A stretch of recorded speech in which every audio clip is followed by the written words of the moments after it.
Sariva is number 1. Yeah. Non, quand on a noé, pardon. Il faut que nous ayons l'émission Sariva et Bikak. L'émission moi bien, de l'examen moi bien. Donc il faut que nous nous tenons en rate. Je te rappelle après, ok? À tantôt. Toki tokola la poki, boke kikindi. Mais Zambé, il y a République démocratique du Congo, il est vivant. Le dieu de Kimbangu, il est vivant. Le dieu de Pascal Bakole, il est vivant. Jamais il abandonnera, jamais il va abandonner le peuple congolais. Oui, il y a solo, on va vaincre. Voulu ou pas, la victoire est dans notre camp. Avant 2016, ah oui, ça va. Mesdames et messieurs, fidèles téléspectateurs, salut et bienvenue dans l'émission Sans Rival avec votre humble présentatrice Niclette Vita, miroir de la presse. Vraiment, Nadjobour Awa Ezaya Koyinda, lelo pana elbino vraiment solo, balobi Nadjobour et Indi, Nadjobour et Baby, yango vraiment lelo, nabengi attaché de presse privé à Sans Rival. Bonsoir attaché de presse. Bonsoir mademoiselle. Attaché de presse privée à Sans Rival sont approchés au point que yo faut baka place Sans Rival azali parce que ngande na zabo et Bishop Chatumba mtatindi ngana kutana Sans Rival po ba isinga aza vraiment un message ya kopesa yango na zoluka Sans Rival azali. Bon, Sans Rival azali mais pour l'instant Sans Rival azali en retraite na musée belé à kolobela. Toko mona e na besoin na mona e vraiment. Pendant mon sengi na moi avion te ce qui a moi pesa nga quelque temps na la musene bi que ROP à cause si c'est déjà ma prière na e bo solo là. OK, je t'en prie.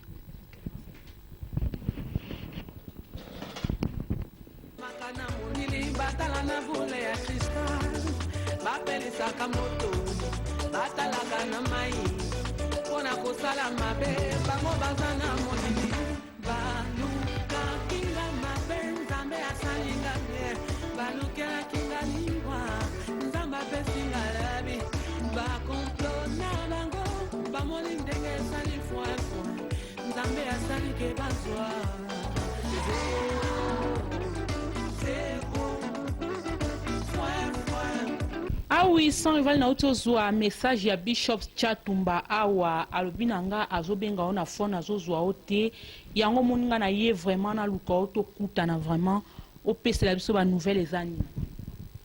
Bonjour d'abord à tous les fidèles de Sans Rival. Des salutations à vous tous. Zana programme à ma prière.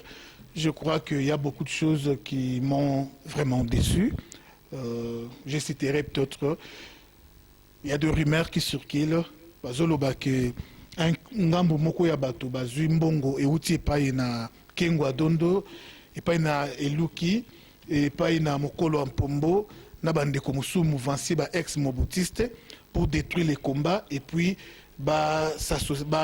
yeba ko déstabiliser pe ngambo mosusu afin que yeba vraiment na ko kokisa o ezali posa ya Kanambe. L'autre son des cloches ezali que bande kopero bazo soutenir dialogue balingi glissement pour que Kanambe yeba na ko continuer troisième mandat et puis ndeko na biso Félix Tshisekedi à la première ministre. Je ne sais plus sur quel pied danser. Voilà pourquoi j'ai intérêt à chercher la face de Dieu. Nzambe atali sanga ma lumière, banani bana vérité, banani bazana lokuta, afin que na bimisana pour les pour Sans Rival, to banga na biso batouté, toza derrière peuple, toza derrière les Congo. Ah oui, Sans Rival ba ebisi biso ba uti pena ko attaquer Bishop Chatumba. Est-ce que vous en avez image? Bishop Chatumba ba attaqué, oui, je crois que na émission Oyo, Bishop Chatumba le biazo lukangai. Tokobenga Bishop Chatumba, toyeba masolo ezandenge nini parce que j'aurais appris que partager ma vidéo mon internet où il y a bien été sur Bishop Chatumba. Personnellement, j'ai regretté na makasi pourquoi Bishop Chatumba c'est un papa ou azana bana wana lelo batala pe ba image wana komba eko sabiso te to perdre ba mœurs, to perdre ba éducation na biso to zo et pas ba parents. Alors to koma to kota na bosoto te. Alors ennemi na biso eza Kanambe. Tobosa n'a vraiment ciblé, to mekana nous kosola na Bishop Chatumba, si mande konanga miroir de la presse, to continuer ma son na biso toyo kanon Chatumba. OK, toyo kanon Bishop Chatumba. Balandi ya sans rival na kwenu so ya monde. Aujourd'hui nous recevons Bishop Tchatumba, très connu dans le monde. Bishop Tchatumba ya solo lelo tozo yamba une émission ya sans rival en direct na France. Nous sommes en Afrique du Sud. Allô Bishop Tchatumba. Allô, sans rival. Oui, bonjour Bishop. Bonjour, sans rival.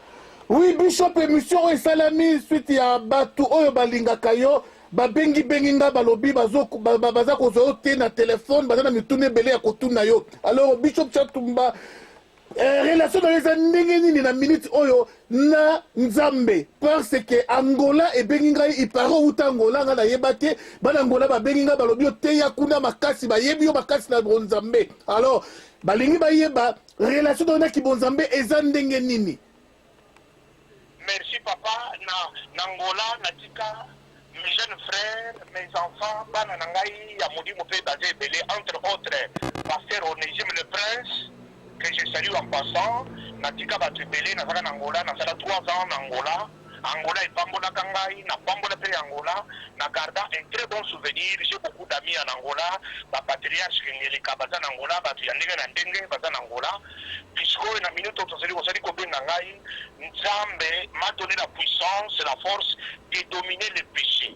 J'ai dominé le péché dans ma vie. J'ai fait l'auto-délivrance. J'ai fait ma confession publique. Na minute yo relation na ngai na Nzambe. Soki Jésus aye sikoyo awa sans rival na yo na ngai tokozana na lola et pas na Nzambe na biso tuzo yemba ozana. Yasolo Bishop Tchatumba, c'est vrai. Tokozala na lola, mais tout le monde a ba image moko o vraiment eza malamute et salir personnalité na yo makasi na ba net. Alors tu as besoin de confirmation ce qui ezali vraiment yo Bishop Tchatumba o tozo mona wana ou bien eza montage. Ezali banguna ya Nzambe, puisque mutu ya Nzambe oyo azalaka na Nzambe akoko sala likamwa ningi wana te ko montele kabal. Na mutu na Nzambe oyo abongoli motema oyo asepeli kosala repentance publique azonga pembeni na Nzambe po asalela Nzambe babe mutu asala biloko ya boye mutu yango asali biloko yango toyebi eza biloko asala yango depuis na mois d'août ya 2014 asala yango puisque akanisaki ke Vital Kamerhe apesi ngai mbongo ebele alors ye asalaki yango po asalirenga nsima tovandisaki ye na jeune frère na ngai azalaka na Canada kombone Eric Kabamba na ndeko na ngai mosusu Dieu donné makobo bazaka na Bruxelles tovandisaka ndeko wana alors ndeko wana asenga pardon asenga bolimbisi mais lokola bato baza na mitema mabe azwaka biloko wana abomba ngo na aggrave yango na disque dur na ya bomba puisque ndeko wana aza pasteur mosala na ye kobombaka ba ozeri na baninga nyonso asolwaka na bango abombaka yango bakensi bayebi ye na yango. Mais autaki kozwa message ke Nzambe abimeli ye wana ezali dimension mosusu mais asengeki baloli kamongo esila biso tokanisaki ke abuzwa baimage na ye asala montage aboma te lelo ntango amoni ngai na Nzambe nakomi na esengo nakomi kozela soki Nzambe azwi nga lelo nakende lola aye kobimisa biloko wana po azongisanga toujours na etat ya péché. Alors biloko wana nazali koanile yango au nom de Jésus Christ na kotala yango te nazosenga na bana Nzambe bao nyonso bamoni baimage oyo monte contre leur bien-aimé frère Tchatumba bakanisi batiango kate bazape yango au nom de Jésus Christ totala liboso. Ya solo moto na Nzambe nayebi ke yo obangaka te nayebi ke yo tia batu na milangi otanga bango na kombo obanga mutu te nayebi ke même bacombattant otanga na kombo obangaka te. Alors Bishop Tchatumba tangi na biso kombo ya mutu oyo asali makambo oyo toza na bosenga koyeba ye parce que lelo oyo asali yango epai na yo lobi akosala yango epai na mutu mosusu lobi okuna akosala yango epai évangéliste Placide de Jésus lobi okuna akosala yango epai pasteur Kingandi. Alors mokili eza na besoin eyeba ye po ezwa disposition contre mutu ya lolenge wana. Ezali Bishop Francis Kadima bato nyonso bayebi batemoin bazali moto asalaka misala wana na baninga na ye nabengaki ye ntango namoni image wana akimi abangi akatili nga telefone ye abosani ke ntango apiblie image apiblie baimage wana asali faux profil ya Facebook et pourtant le faux profil ya Facebook wana ndeko na biso moko azalaki deja na yango ye ayebi te et puis ya mibale apiblie wana na compte ya Chapeau Moïse puisque akota na mouvement moko oyo basala babengani pe na mouvement wana ya Moïse Katumbi Chapeau babengana bango basala kasusu kuna te alors a publié yango na Chapeau Moïse il y a bosani que internet ya lelo za lokole ya lobité technologie zali avancée pour l'andi lien depuis YouTube pour découvrir comment il a fait une manigance ezali Bishop Francis Kadima moto azana ba image ya batu nyonso asolona na bango azana ba image ya mabokecho azana ba image ya maodo azana ba image ya batu nyonso ye asolola kana bango ba Bishop Elisée wana azana ba image na bango na baso na bango ya bavoix abombaka puisque aza mutu abelaka motema kere nezaka bien te il ne supporte pas les coups yango nde asali biloko wana pour me détruire mais nazali kosenga liboso na Nzambe un pardon en son nom et surtout bolamu mwasi ne asala ngai na bana na ye nakoki kozongisa mabe na mabe te. La Bible dit gardez silence, l'Éternel combattra pour vous. Ezali Bishop Francis Kadima ya Belgique mutu abimisi biloko wana. Ya solo vraiment sikoyo bato bazo na mokili mobimba en tout cas na toza besoin ya s'adresser particulièrement na ye azo yoka yo na moment oyo message nino koko pesa ye pour que asala ngo so epa bande ko mususu te message na zeli kopesa na Kadima ezali alobaki ke akutanaki na Nzambe alobi na apprécier paix amour et pardon. Et Bandanaye qu'on se réconcilier avec son corps, son âme et son esprit. Ce qu'a se réconcilier dans corps, âme et l'esprit, il peut se réconcilier avec les frères. Il a des problèmes beaucoup avec ses frères propres biologiques. Il a des problèmes partout. Avant de la deuxième puisque c'est un polygame. Alors il a beaucoup de problèmes à vie. Avant de se réconcilier. J'ai beaucoup de choses que je peux dire sur lui. Moi, je n'ai pas reçu mission à côté à paix, amour et pardon. J'ai reçu le ministère à côté à repentance et puis une bonne conscience. Dans un aposa Abongo la Motema Yasolo, il a 54 ans. Nzambe Aline Isaye, son échec, ce n'est pas mon problème. Aluka a se réconcilié dans Nzambe, Atika Congo dans Biso calme, Atika Moïse Katumbi calme, Atika Kamer Vital calme. Akende ninga zokende toyibi ninga place azokende toyibi na ba promesse basali ye akende ne calme kosala musala na ye azela publika na ye to liwa na ye on ne le souhaite pas la mort nous le souhaitons la vie que Nzambe abatela ye atika kotortire vi ya bana Nzambe ngai na minute na tumeli masumu nyonso na sala nazo ko lancer appel na mipolo na yo azeli ko profiter mutu oyo nyonso ya mokiko oyo ayebi ke chatu mangai na ye to sala ne péché et à la péché d'adultère et dans le péché d'impudicité, et dans le péché il y a escroquerie, et dans le péché nini, à la courage, il y a aucune sur la place publique, à dénoncer, il faut n'avoir mon motema. La dignité, mon pouvoir, le bac, il y a un château, il y a gardé le non, non, nazo lingake, mon pignon, ça va être camonangai, à l'obango sur le média, ce que ça y a solo, je vais reconnaître et demander pardon, na mouton na sala ki yango na ye, mais na mouton yo na sala la ki ye yango mabe. Puisque la ligne de relation dans Nzambe est à tout droit. Aujourd'hui, dans un sous-mois, il y a 20 ans, Jésus peut revenir aujourd'hui. Je vais avoir une bonne relation pour aller au ciel. Mais le gars est dit, maintenant, on a la tête. Nzambe akutana na ye, abongola motema au nom de Jésus. Ah oui, bosenga ya mot de la fin na yo po na lelo alors moi bambote soki ezali bazolando partout Bishop Chatumba. Nazali kopambola yo na makanisi ya Nzambe ozalaka nango pour être à la pointe pour informer les peuples congolais, les avertir et les réveiller na pamboli yo. Nazali kopambola basi pe mibali baza à travers le monde.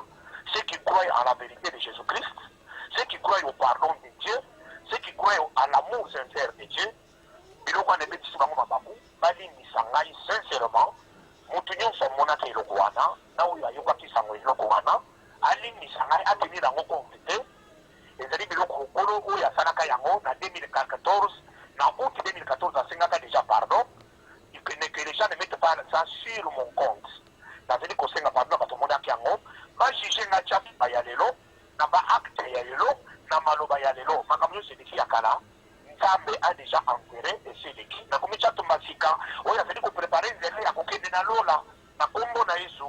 Amen. Amen, merci. C'était le charismatique Bishop Tchatumba où il a déclaré ne pensez plus aux événements passés, ne vous souvenez plus de ce qui est ancien. Zambe a d'autres tracé schéma Yasika. On a Bishop Tchatumba yo vandi pour la kotangela kaye mabe oye le kakala. Ndeko yo kokota lifelo mais okomona mutozo tangela mabe a kotilola. Alors Eh bien, sans rival Toyoti Koyoka, Bishop Tchatumba, a réaction no ezani à propos ya marambo nyos Toyoki a. Je condamne avec dernière énergie Ndeko Oya Sali et Loko Yaboye, mais en tant que chrétien, nous sommes à se repentir, car Zamba Mawa, Mawane Silité, dans les cas contraires, vraiment, malgré le titre honorifique, bishop, archibishop, nous sommes écoute Sabatunali Fellow. Alors, Ndeko Nanga, c'est genre, il y a des actes, ils ont vraiment malamouté, ils ont malamouté, Nana Mona Lumumbate, Naza génération Lumumbate, Tango Lumumba Zalanga Nazalati, Kasavubu Tango Zala Nazalati, mais tout le monde a une image Tilelo. Les archives restent. Alors, Biloko Bokotchango na net, vraiment, c'est très condamnable. Ndeko Nanga, vraiment, répands-toi. Dans les cas contraires, Yondo Okota Lifelo, mais Tchatumba na minuto yo, Azolo Kelonganzambe nae, Akokota Nelola. Alors, tout ce que je pourrais dire, message n'a pas coupé ça. Moi, on a bandé koba vidéo, mususu, y a ma vidéo au talate, au monde yango blokango, zapango. Alors, c'est pas vraiment intéressant. Moutounyoso a na faiblesse nae, Moutounyoso a na place oye à Salamabe. Mutu nyonso soki lelo o nzambe vraiment alobi abimisa biloko nyonso esambaka na nkuku abimisa ngo na poisa vraiment mutu akotala moninga kozala te biso nyonso tokanga bamisu tokokufa na toyoka na basoni en commençant par moi sinon moko koyoka soni moi si pe mobali no moko koyoka soni mutu nyonso na mabe ya salité ya mabe o ya sala mais nzamba monaka nzamba bombelaka biso mabe wana mais lokola yo komozo mabe ya moninga o exposer ngo na net keba musapi etali yo o lakise moninga musapi misato ezotala yo. Ah oui, on est qui vraiment à propos tenir à Yemoko sans rival Yebisa Biso vraiment. En tout cas, fidèles téléspectateurs, on est dans ce Sabino et ça vraiment à Koinda Kande na Yebisa Kibino sans rival Toyo qui Peto Moni na maison sans rival Babwa Kimbasu na maison sans rival et que kozwa Ridi Iyomi Oyazan l'un des journalistes, l'un des travailleurs nayo pour nayo Olobini. Miroir, avant que na tokota na masolo wana bandeko yo ba menacer Bishop Tchatumba eza moi passé. J'étais le premier ya koloba mabe ya Tchatumba tango abunga kinzela na salaki vidéo na tenaki compte te ya au gauche droite te. J'étais le premier temps où Bishop Tchatumba a un problème na babin ya koleka pour na koloba likambu ya unité basangana ezala moi bien. Le premier s'il vous plaît. Natala ki makambu ya au province au unité sans rival nazaka Mukongo sans rival nazaka Mungala sans rival na Muswahili nazaka Muluba sans rival na Congolais. Mais acte o esali na condamnango avec dernière énergie bande ko cible na biso ezaka nambi. Cible na biso ezaka nambi. Tchatumba komi ballonté. Ah oui, baloté, ce n'est pas intéressant, s'il vous plaît. Ce n'est pas intéressant. Je ne peux pas encourager ça. Ndeko Oyo, César Ngadi, c'est un collabo. César Ngadi a soutenu la musique et zonga. Mais César Ngadi a fait la émission, César Ngadi a fait l'émission de Maman Louise Bagbo. Pour Maman Louise Bagbo a bêta César Ngadi. Grâce aux qui grâce ni nous on a Oyo a la nu, grâce wana baza bato ba soutenir la musique baba to bazaka un mot na nga mouvement ya keno basolo kombe kufa mais na mona ndeko mususu oyo ya asala émission na ye alors pour les babeta yete alors Tchatumba a choisi son camp. Vraiment, on a loba yango plusieurs fois que quand on y a ponizé nango ko engagé pour na biso nous sommes des combattants, on va se battre jusqu'à la fin et la libération du pays pointe déjà à l'horizon. Tous assurent convaincus que Kanama Zokenaï. Le quoi n'a son rival. Attends, Nandoto n'a consulté n'a Kabila té. Même n'a vu Nandoto quand on a bambango vraiment. Kabila, c'est vraiment un diable pour Nambo Cannabis au Congo. Miroir de la presse. Mais Tchatumba a choisi son camp. Alors, vraiment, pourquoi qu'on la nakaye? Pourquoi qu'on menasakaye? Tchatumba a aussi des amis, Tchatumba a aussi une famille. Alors, ceux qui m'a mis naïe, famille naïe peut sangani, et le but est guerre. Au moins, comme Babitumba, pas beaucoup de château Gouze, bagarre. Beaucoup de ceux qui voient Piango, bagarre. C'est pas intéressant ça. Et Lélo, c'est Tchatumba. Parce qu'il a nagé à contre-courant. Et demain, peut-être que c'est au maître Dona. L'objet qu'on a au JBK, pourquoi pas soutenir président Eli? L'objet qu'on a des nani, oh Roseline le peuple d'abord. Oh qu'on a Amiral Chims, oh qu'on a Jules Rabi, oh qu'on a. Non, ce n'est pas intéressant. nous avons oublié le cible. Tout le monde cible Nabiso, Kabila dégage. Kabila dégage ou rien. Alors tout tika, Babilo Moussousou Oyo, Batobele Balili à Ngombongo, pour que le combat est à la déstabiliser, pour que le combat est koufa. Alors ça vraiment je suis contre. Biso va sans rival Oyo, Tondima, au risque. Tondima ba prison, Tondima ko betama, to kota hôpital, le colo ya mboka na biso Congo. Alors personne s'il vous plaît, aya ko mele biso distraction. Et personne n'a un monopole ko gagner la combat ko les combattants nyoso. En été. Et combattant ko ta ko tellement mona ke yende, il est plus combattant que tout le monde. Que yende malobanaye, c'est ainsi dit l'Éternel. C'est oui et amen. Non. Ça vraiment non. Tout ce qui est ils ont soutenu Kanambe, tous nous disons non.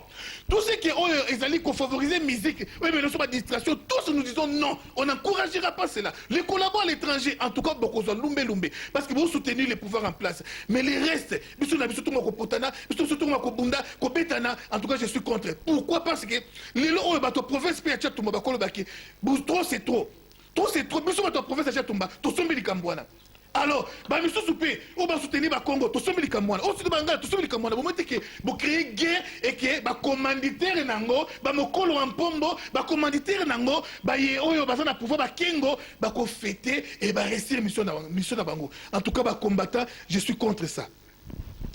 Ah oui, bah combattant sans rival pena azaya kosilika sans rival pena zo sepelate na mambo ezo salama fale bo sangana bo zala mutu moko ndenge baloba papa bo moko ekolo bo moko mokonzi bo moko bino bokomi koluka bo attaquer kaka bato abino donc ezo sala vraiment bien te sans rival nga tuna ki olika moko malade koti na kati ya maison sans rival mutu oyo fulaki oyo bimisaki oyo asukolaki mabela jobour lelo babwa kelemba su maladi ekoti na katia maison sans rival yolo bini. Oui, je crois que Makambu Yambasu, je sais que maison sans rival Mobanda Laksa Bango, Nzambe.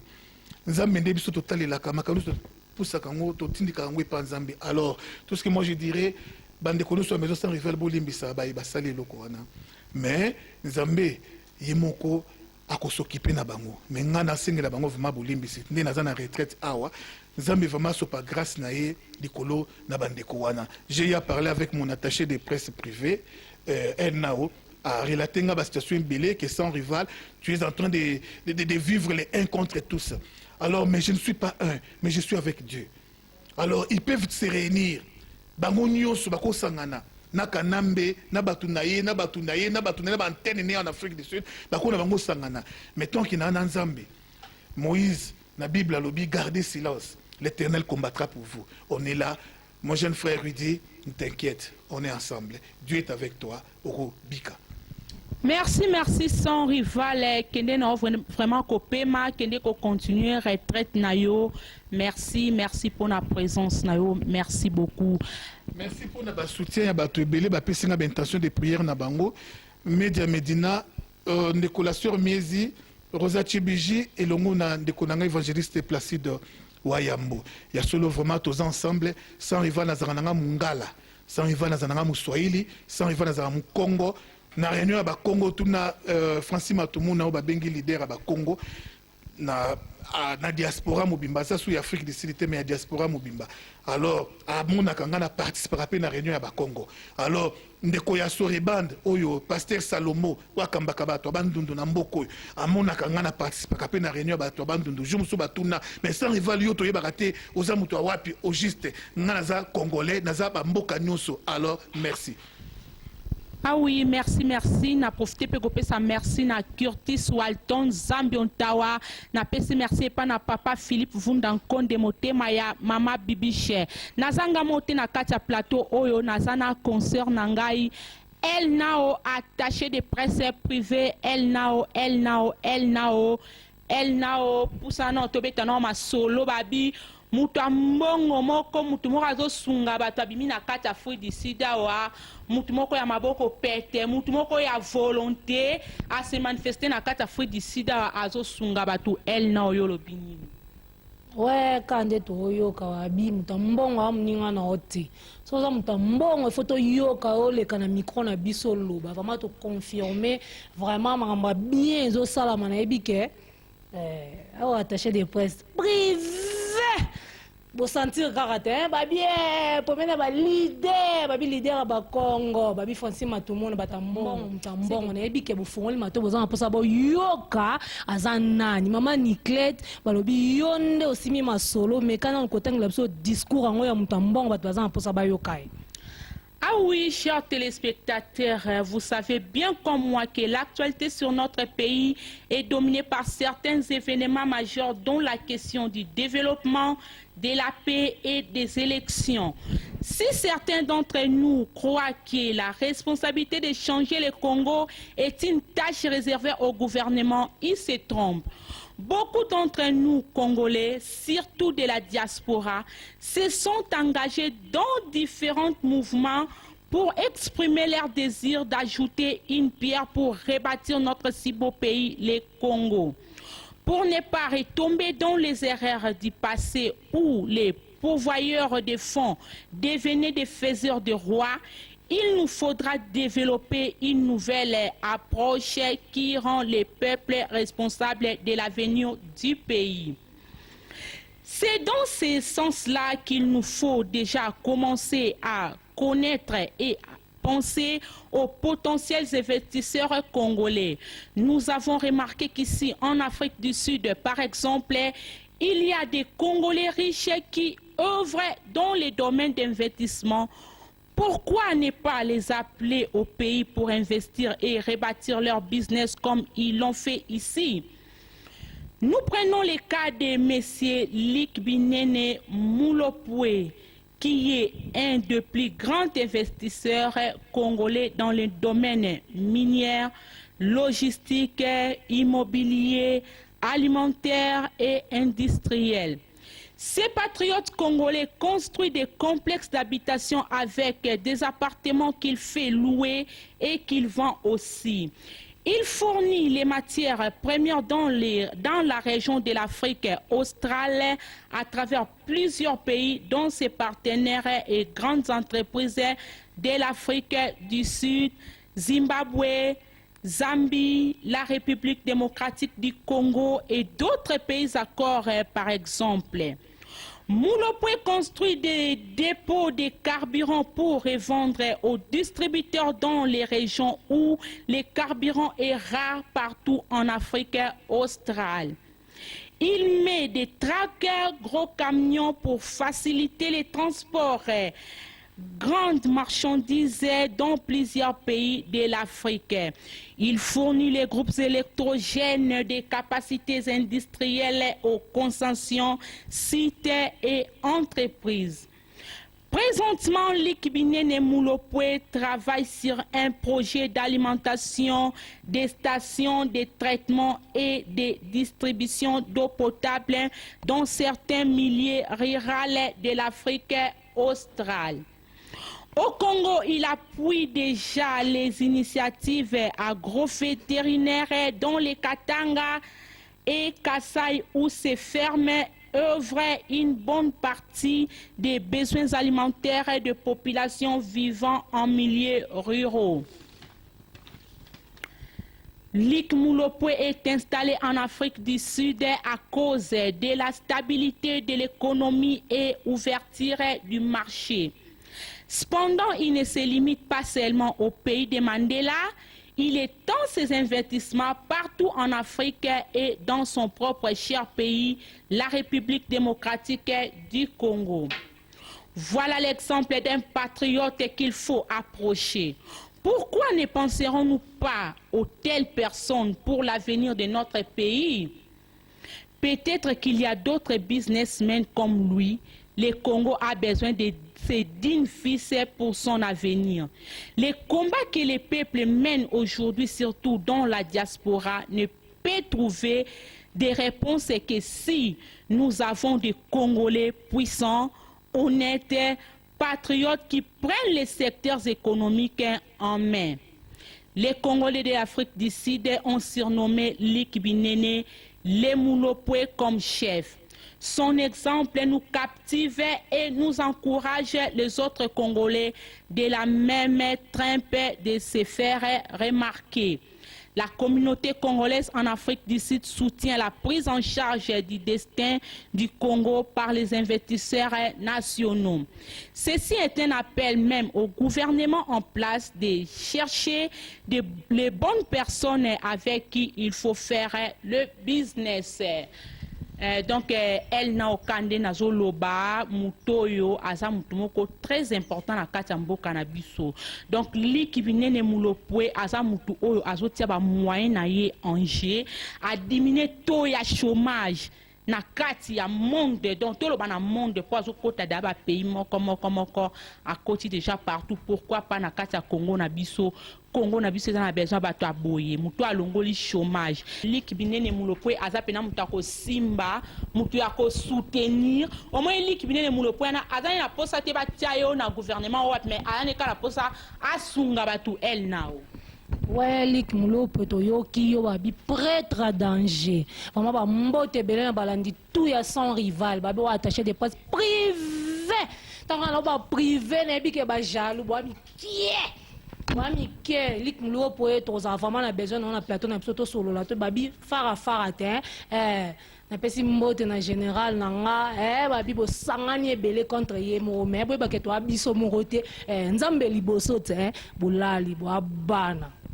Ah oui, Général Bakole, Mbote Minge Sikozali, Sambela pour la maison sans rival, toujours l'icolo, Ataba Luki, Ataba Meki, Baolong à la Bangote. Fidèles téléspectateurs, nous sommes vraiment arrivés à la fin de notre émission. Et on a conclure l'émission au Boété sans pourtant remercier Ounion Sor, Landa Kibiso, Ounion Sor, mais ça a soutenir Biso Ernos, on a conseil, on a remarqué, on a Monibongo. Curtis Walton, Zambion Tawa, Tozabongo na Christelle Masaki, Obabengi Christmas, Tozabongo na Hervé Matanga, Jetou Ata, Olivier Mumpungu, Rigen Mboya, Philippe Vundankonde, Oya Simbi électricité Afrique du Sud, Motema ya mama Bibiche, Obabi, Bato Bazo Sunga, Pena ba Congolais na kata Afrique du Sud, Eza ba mama Bibiche na ba papa Philippe, Ano Bazo Pesa ba Congolais Misala, Tomoni Bongo, Gitabala taille olympique, Tobosani Ote, Tobosani Te, Dona Mutombo, Wana Fama ba sentir ya Tutu Kabu ya papa na Winana Joshua, Totangi Bongo Sandrine Mukoko, Belhomme Katex ya Cordeline, Totangi Lisusu, Maître Tchenche, Nabo Sanité, Lei Mukendi, Nabo Sanité, Francis Matumo na Babi Mukonza, ba Kongo Maboko Pete, Bazu Wapie. Francis Matumo na Bazu Wapi. Beauty Bakole, Yemoko Ridi ataba meki Ridi na biso si même na maboko nzambe po ozana kati ya maison ya pasteur sans rival o bae bakate pasteur Bakole sans rival lobaka babi kelika mwanda prêtre mwana mukena bangenge na ye na mataki na santa ke pakolos babi sabi bako sabino te babi mwana mukena bangenge ne botikele temps babi pembeni ya leader ba Congo nani akoloba ngamo mutandu na vota ye na première tour babi Francis Matumo na mobala nzela minu babi aspect mobala montre ayo nani te voilà bon babi tozo benga ya leki absa bolukele kombo babi Ridi garçon de flair ata basali nyoso toza ya nzambe toza balongi babwaka na bangolo batu résuité zuite to yebi bino zuite bo bandele bo sentir babi to yebi na biso ba jaloux tellement bo yebi ke côté équipe ya makasi eza entreprise nene avec yemoko général Bakole babi entreprise simba mina batami nene lokwa ba Francis Matumo na wa ko cha fouin ngamona obeta